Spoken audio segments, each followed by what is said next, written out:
السلام علیکم ورحمۃ اللہ وبرکاتہ۔ محترم سامعین اور ناظرین،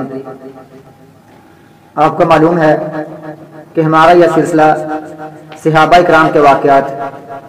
ترتیب سے جاری ہے۔ آج ہم بات کریں گے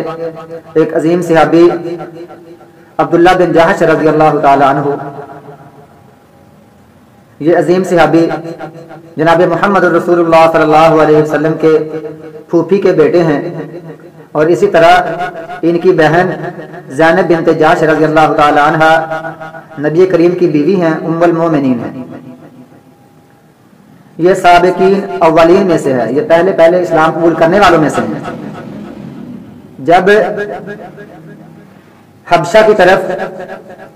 حکم ہوا کہ ہجرت کر کے جائیں تو اس قافلے میں بھی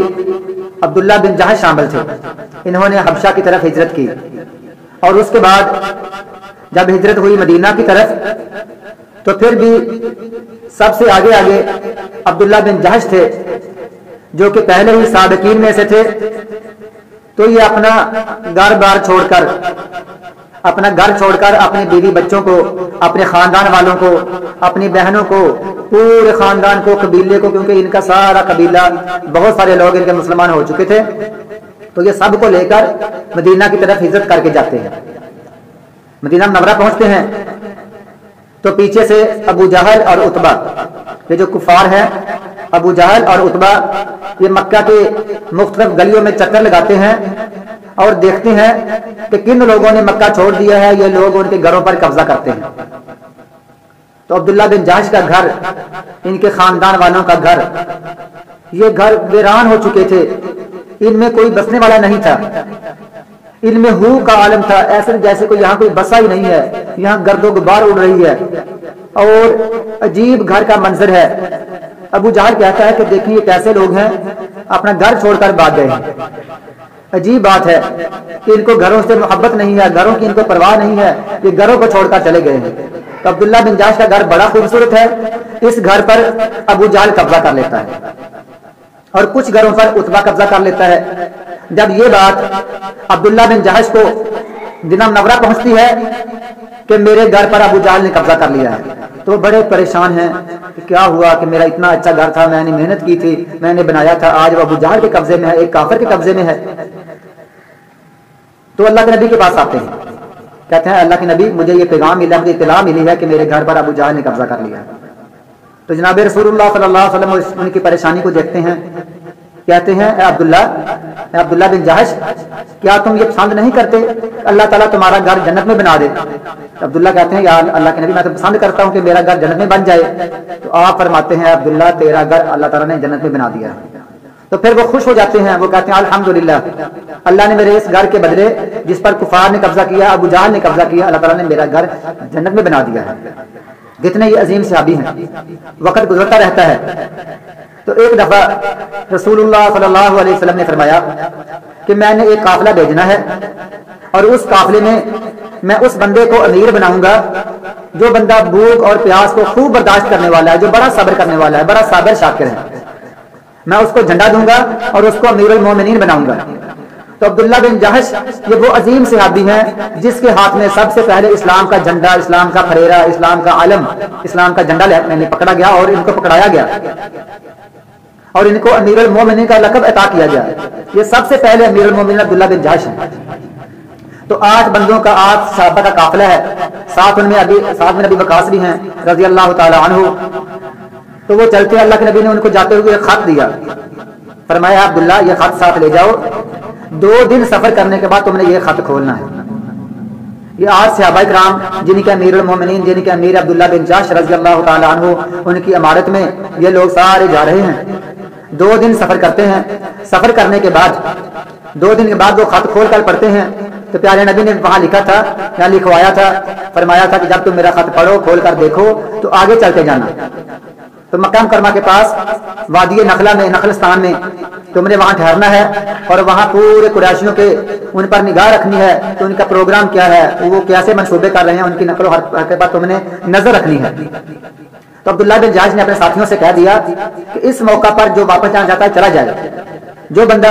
موت پر بیعت کرتا ہے یا جو بندہ میرا ساتھ دینا چاہتا ہے وہ میرا ساتھ دے، جس کا دل کرتا ہے واپس چلا جائے، کہ اس پر کوئی پابندی نہیں ہے۔